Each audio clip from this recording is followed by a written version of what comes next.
Pendant des années, j'ai cru que manger moins était la seule solution pour perdre du gras.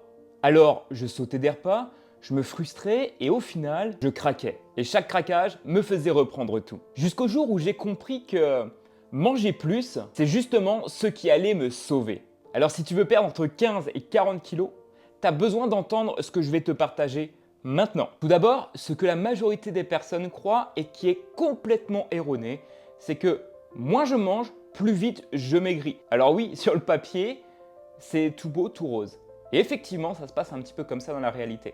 Tu vas te restreindre à mort, quitte à manger de la salade de soir et même sauter certains repas, et sur la balance va s'afficher moins 1, moins 2, moins 3, moins 4 kilos peut-être, très rapidement et très facilement. Le problème de ça, c'est quoi? Et tu as déjà dû le vivre, c'est qu'à un moment donné, ton corps va s'adapter et ton métabolisme aussi.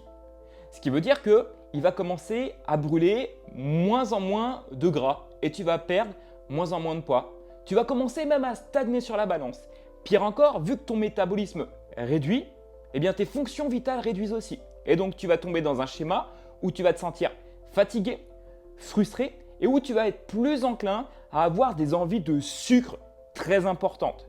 D'où cette notion d'envie de grignoter quand tu es en perte de poids. Et vu que ça va engendrer un schéma de culpabilité et de négativité, eh bien c'est là qu'apparaissent les fameux effets yo-yo. Du coup, tu as besoin de comprendre comment fonctionne réellement ton métabolisme. Ton corps, ce n'est pas une machine à calcul. En vrai, il s'adapte peu importe ce que tu vas lui envoyer comme signal. Et contre-intuitivement, si tu lui apportes trop peu de calories, trop peu d'aliments par rapport à tes vrais besoins, eh bien lui, il va se dire « Ok, je freine. Pourquoi dépenser de l'énergie si d'un autre côté, il ne m'apporte pas ce qu'il faut ?» Ce que tu dois retenir, c'est que plus tu te restreins, plus tu vas bloquer ta perte de poids à moyen et à long terme.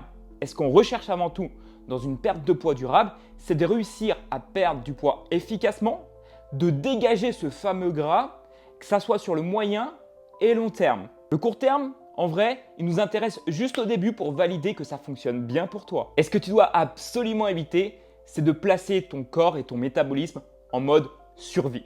Maintenant, voyons pourquoi manger plus à partir de maintenant peut te permettre de relancer ta perte de gras durablement. Tout d'abord, si tu fais ça, si tu apportes assez de calories à ton corps par rapport à ses besoins quotidiens, eh bien, il va s'enlever du mode survie. Ça va finalement le rassurer et lui donner la confiance nécessaire pour enclencher la fonte de graisse. Au quotidien, ton corps il a besoin de calories. Ça, c'est une certitude. Tu as tes besoins de base, tu as aussi le déficit calorique. Et aujourd'hui, même quand tu es au repos, comme là sur moi sur le canapé, quand tu dors, ton corps, eh bien, il utilise de l'énergie pour ton corps dans sa globalité. Et donc, si tu consommes trop peu par rapport à tes vrais besoins, même en faisant aucune activité physique, eh bien, c'est là qu'il est souvent en mode détresse et que si tu réaugmentes finalement tes calories au travers de l'alimentation, tu vas enlever ce petit warning de survie. Quand tu vas réaugmenter eh bien, tes apports nutritifs, ça va également améliorer ton humeur. Ça va te rendre beaucoup plus motivé. Tu vas relancer ton métabolisme et d'un coup, tu vas commencer à vraiment te transformer. Parce que oui, comment veux-tu tenir à long terme si au quotidien, tu n'as pas d'énergie? C'est impossible. Le dernier et plus grand atout quand tu commences à manger plus, c'est que ça va t'éviter les compulsions alimentaires. Parce que qui dit fatigue, qui dit solution de facilité. Ton corps et ton cerveau va aller le plus rapidement possible à l'endroit où c'est le plus facile pour lui de remplir à nouveau ses stocks. Et qui dit moins de compulsions alimentaires, dit plus facilement tenable sur la durée. Et je te partage ça en connaissance de cause. Parce qu'avant, je me restreignais énormément toute la semaine et arrivé au week-end, j'avais des compulsions alimentaires, je voulais tout avaler. Et c'est exactement ce qui se passait.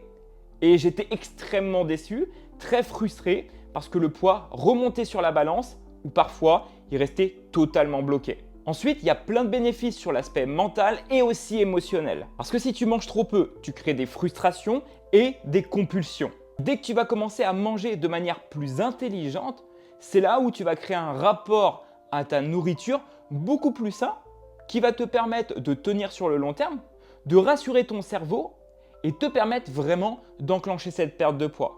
Alors on ne parlera jamais de supprimer des aliments, mais juste de fournir à ton corps ce dont il a le plus besoin au quotidien, les protéines, les lipides et les glucides dans une bonne quantité en fonction des calories que réclame ton corps au quotidien, en incluant bien sûr la dose de plaisir nécessaire à toi et ton quotidien.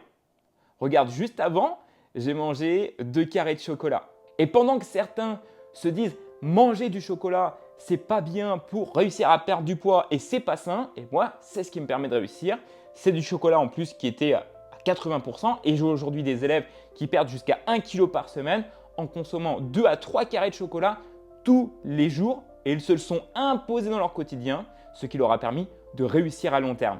Et retiens ce petit truc-là, moins tu as d'interdits, plus tu t'offres la liberté de réussir.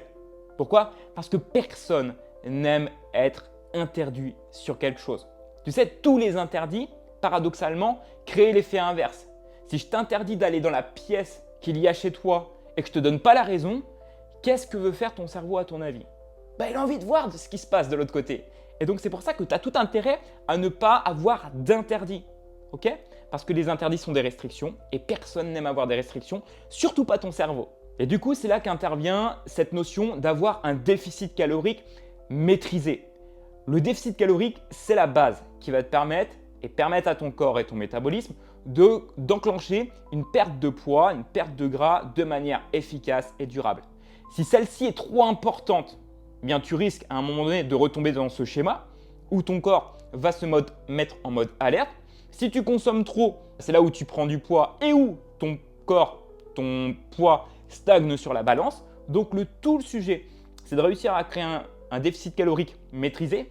500 calories par jour sur ton déficit, c'est largement assez pour aller chercher 500 grammes à 1 kg par semaine. Tu peux monter à 750 calories de déficit, ce qui reste la moyenne haute, on va dire, mais qui peut être confortable en fonction de là où est-ce que tu te situes actuellement.